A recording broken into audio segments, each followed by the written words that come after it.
Hey, it's Dr. Watson. We got a lot of questions about the podcast with Dr. Gersh, and I just wanted to take a moment and try to clarify a few things. So, one of my motivating factors in wanting to meet with Dr. Gersh was that she is so passionate about feeling that hormones need to be cycled.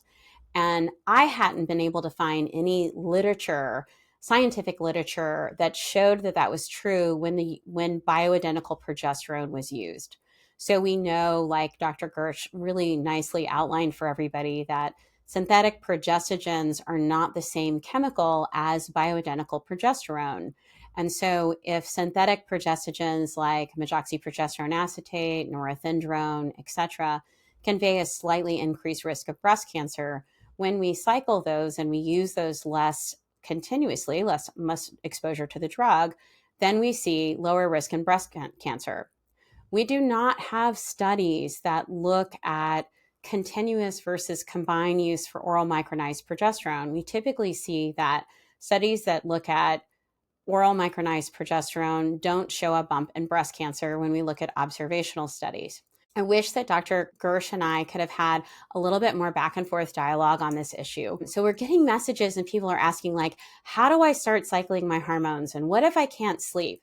And that's kind of what I brought up to Dr. Gersh. So when I prescribe women hormone replacement therapy, I typically don't cycle them. I haven't found literature that is compelling that tells me that this is a better way of doing it.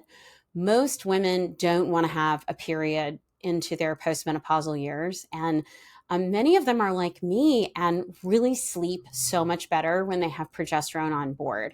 So if you are doing well with what's working for you, I don't know that there's a compelling need to change it.